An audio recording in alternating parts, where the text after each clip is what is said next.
que vieron hoy en el video, como son la deriva génica o la consanguinidad. ¿Qué significa deriva génica? Esperen a ver que quiero entrar a mí. ¿Qué significa la deriva génica? Que en realidad de una población de un determinado tamaño, por algún motivo, como puede ser, por ejemplo, alguna catástrofe natural o incluso la mano del hombre, como van a ver en algunos de los ejercicios que se encuentra en las preguntas que tenemos que responder hoy, de una gran población o de una población de un número más grande se reduce a una muestra, es un efecto de muestreo sobre una población más grande.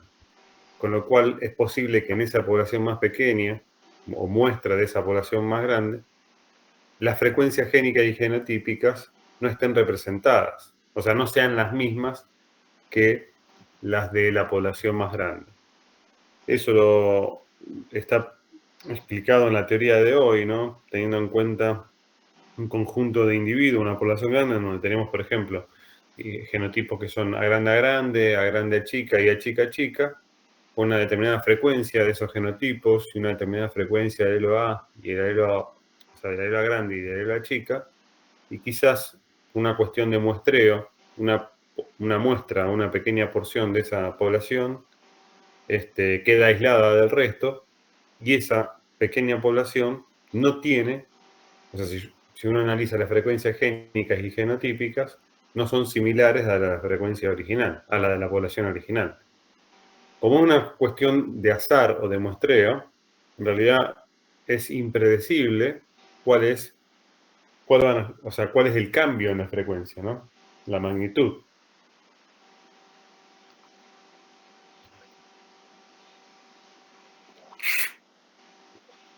O sea, va a depender de por azar, qué genotipos se encontraron o se encontraron en esa pequeña muestra.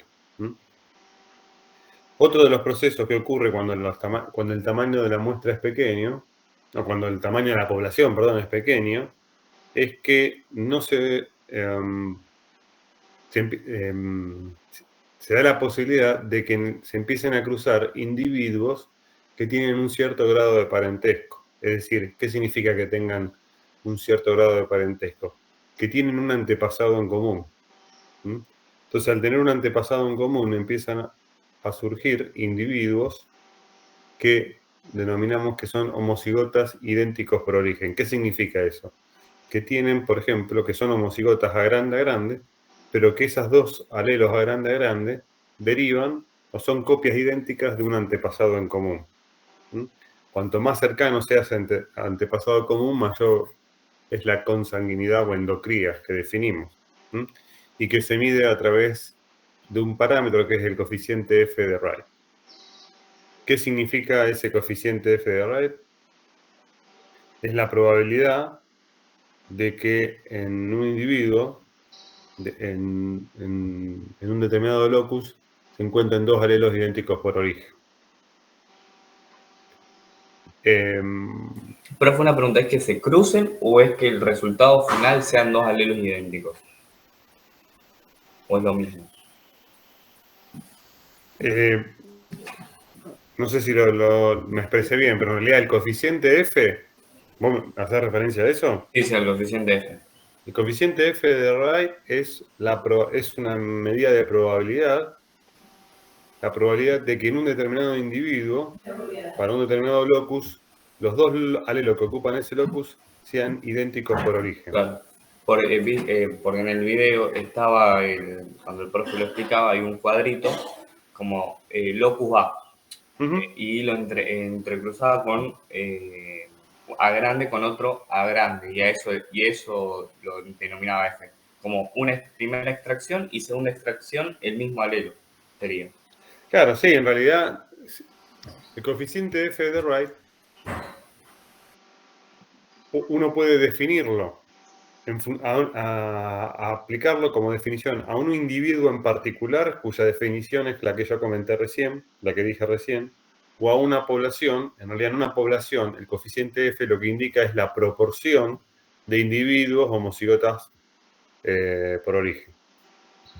Por eso hablamos de que un individuo, o sea, cuál es la proporción de individuos surge justamente de, bueno, está en ese cuadrito, si yo saco un determinado alelo que es A grande, la probabilidad de que al sacar un segundo alelo ese sea una copia idéntica del que yo saqué primero es F. Por eso es P por, o sea, la probabilidad de sacar un alelo A grande es P, porque es la frecuencia de alelo A grande.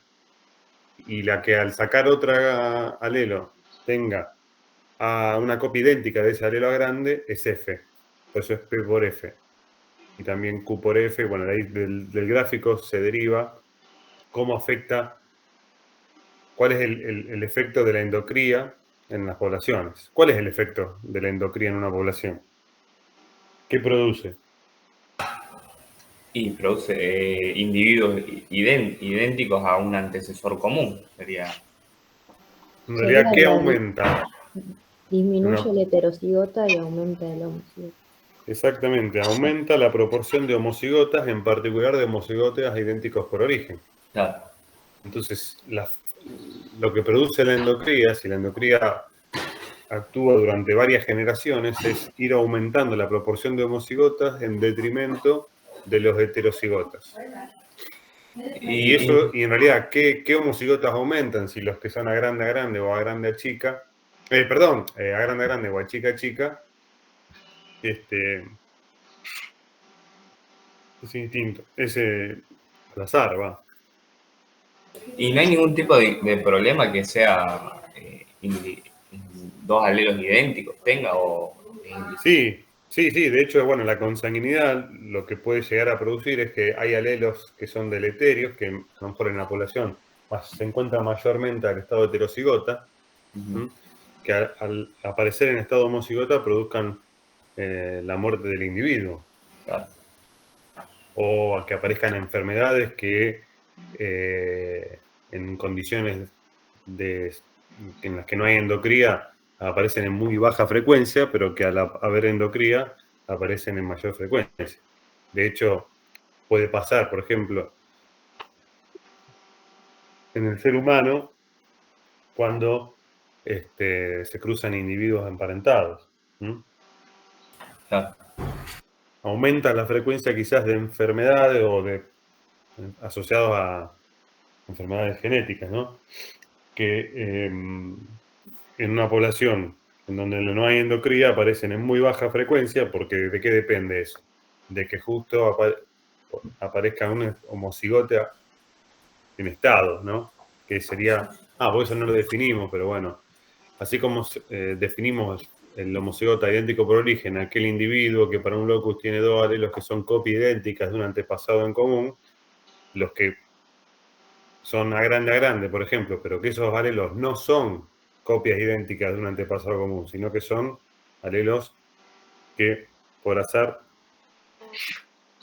derivan de individuos distintos.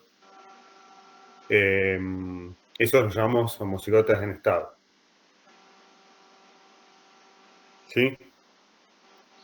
Bueno, eso fue un rápido repaso de lo que vieron.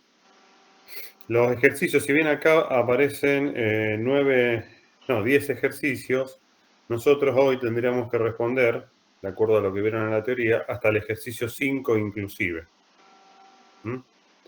¿Les parece responder el ejercicio 1 y 2? Son más bien para discutir y para